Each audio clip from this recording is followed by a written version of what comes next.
You don't realize how small you are until you're in the middle of the ocean, miles from land, with nothing but water pressing down on all sides. And then, when you think the vastness of the sea itself is terrifying enough, you discover something worse. Something unimaginable. I know because I was there.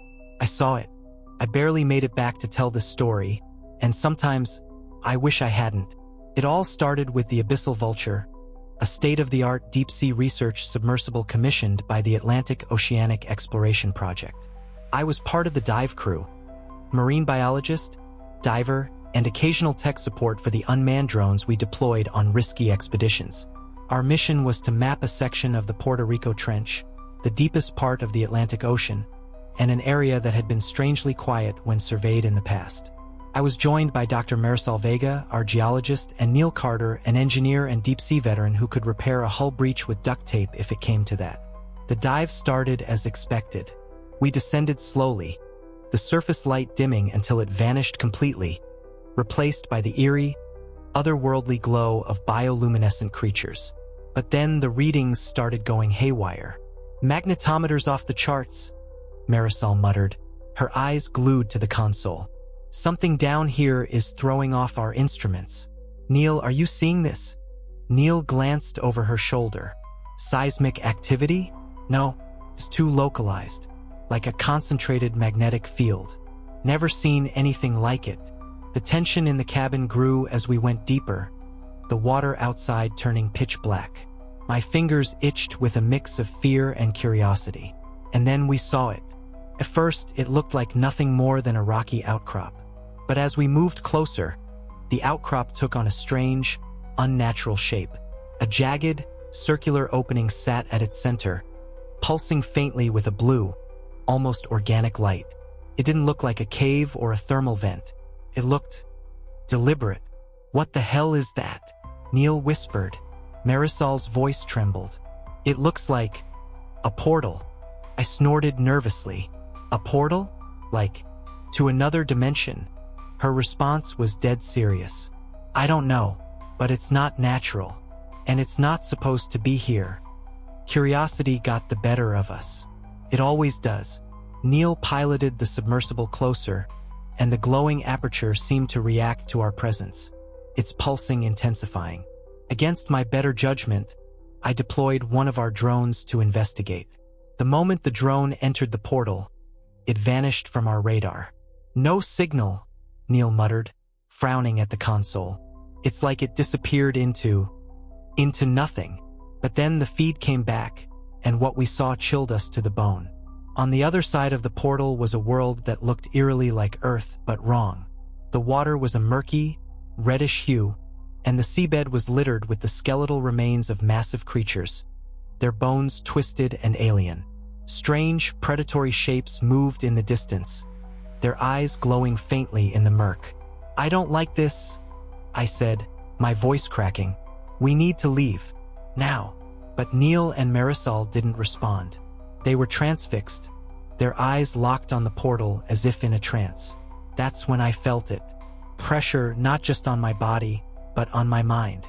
A presence, ancient and malevolent, pressing against the edges of my consciousness. It was as if something on the other side of the portal had noticed us, and it wanted in. The days that followed were a blur of fear and confusion. We returned to the surface, but Neil and Marisol weren't the same. They became obsessed with the portal, insisting we needed to go back. They started hearing things, whispers in their minds that I couldn't hear. At first, I thought they were losing it, until the dreams started. I saw it every night. A titanic, many-limbed creature writhing in the depths of that other world, its body made of shifting shadows and glowing veins of sickly green light. It whispered to me in a language I couldn't understand, but the intent was clear. It wanted out. It wanted Earth. Neil and Marisol were its puppets now, fully under its control. They convinced the research team to fund another dive, claiming we'd found something revolutionary. I tried to stop them, but no one believed me. They thought I was overreacting, traumatized by the experience. So I went along, hoping to find a way to stop it. The second dive began with an eerie stillness. The surface waters were calm, unnaturally so. No waves, No gusts of wind, not even the faint cry of a seabird, just silence. As the abyssal vulture prepared for descent, the rest of the crew seemed unaware of the oppressive atmosphere. Neil was humming under his breath, his fingers gliding over the controls with an almost robotic precision, while Marisol sat quietly, her gaze distant, her lips moving in a whisper too faint to hear. And me? I couldn't shake the feeling that we shouldn't be here. The vulture slipped beneath the surface, and with each meter of descent, I felt the pressure. Not just the physical weight of the water, but the suffocating sense of something vast and incomprehensible watching us. The portal's pull was no longer a distant presence. It was alive in my head, probing at my thoughts like icy tendrils, whispering fragments of that strange, guttural language I'd heard in my dreams. By the time we reached the seafloor, I was drenched in sweat, my pulse hammering in my ears. "Look at her," Neil said, his voice oddly cheerful. "Isn't she beautiful?" The portal had changed. The jagged, circular opening was larger now, its pulsing light stronger, casting long, flickering shadows across the seabed. The glow wasn't steady anymore. It rippled and throbbed, as if the portal were a living thing, breathing in the dark. Around it, strange structures had appeared. Spindly, organic shapes that looked like bone fused with coral, arching toward the portal as if in worship. Marisol pressed her hands against the glass viewport, her breath fogging it. "She's growing," she murmured. "She?" I asked, my voice hoarse. Marisol turned to me, and for the first time, I saw her eyes clearly. They weren't her eyes anymore. The whites were threaded with black veins, and her pupils were dilated to inhuman proportions. When she smiled, her teeth looked sharper, like they didn't quite fit in her mouth. "She's awakening," Marisol said dreamily. The transition through the portal was like stepping into a nightmare. The pressure outside the sub shifted violently, as though the laws of physics were struggling to adapt. I gripped my seat as a deep groan reverberated through the vulture's hull, the lights flickering as we were pulled through. Then we were on the other side. The water here was viscous, tinged with a sickly red hue that clouded our external lights. The seabed stretched out endlessly, covered in jagged, alien formations, sharp spires of obsidian-like stone and gnarled, organic growths that pulsed faintly with an internal glow. The skeletal remains of unrecognizable creatures littered the ground, their twisted shapes hinting at horrors I couldn't begin to imagine. And then there was the noise. It wasn't a sound so much as a vibration that resonated in my bones. A low, ceaseless hum that seemed to emanate from the very water around us. It wasn't random. It was rhythmic, deliberate, as though some vast, ancient heart was beating in the dark. And then we saw it. The creature defied comprehension. It wasn't solid, not in the way we understand matter. Its form was fluid, shifting, coiling like smoke trapped in a glass jar. Yet it was massive, its bulk stretching beyond what our lights could reach. Dozens of glowing eyes floated within its translucent body, each one swiveling independently to focus on us. Its limbs, or were they tentacles? Stretched outward, long and thin, tipped with sharp, fractal-like edges that seemed to slice through the water itself. And then it moved. A single limb reached out, grazing the edge of the portal with a sound like nails on glass. The portal responded, its pulsing intensifying, the light flaring in waves that made the vulture's instruments shriek in protest. Neil leaned forward, his face lit with an unnatural reverence. "She's beautiful," he whispered. "No," I snapped, my voice trembling.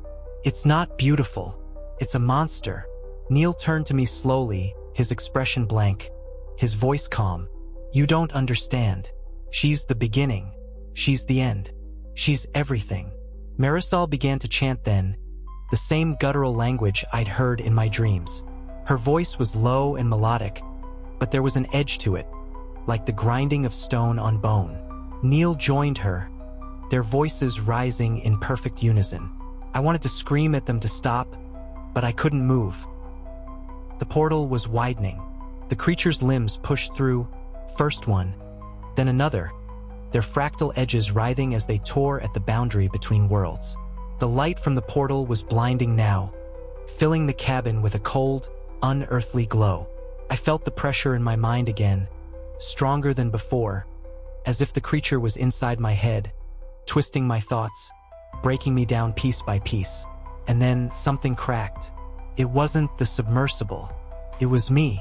The whispers stopped, replaced by a single, deafening roar of defiance from deep within me. I don't know how or why, but I broke free from the creature's grip, free from the trance that held Neil and Marisol. I stumbled to the emergency controls, my hands shaking, and forced the vulture to detach from the portal. The sub lurched violently, the sudden motion throwing Neil and Marisol off balance. They turned to me, their faces contorted with rage, but I didn't hesitate. I locked them in the rear compartment, ignoring their screams. Inhuman, guttural sounds that didn't belong to my friends anymore. The explosives were our last resort, meant for geological surveys in unstable areas. I armed them quickly, my breath coming in ragged gasps.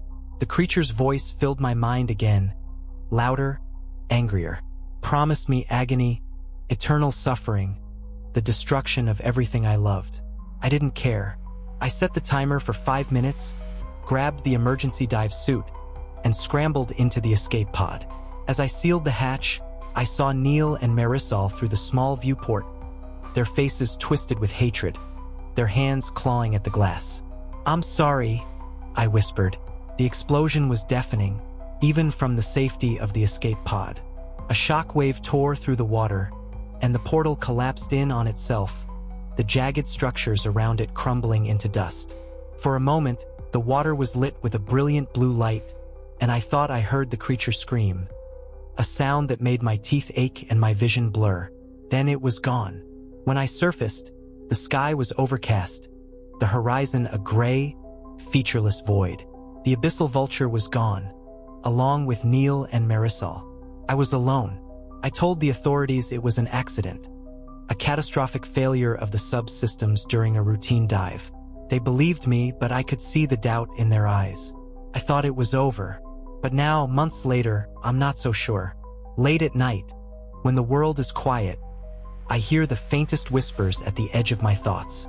Sometimes, I dream of the portal again, of the creature on the other side, waiting. I wonder if I truly stopped it, or if I only delayed the inevitable.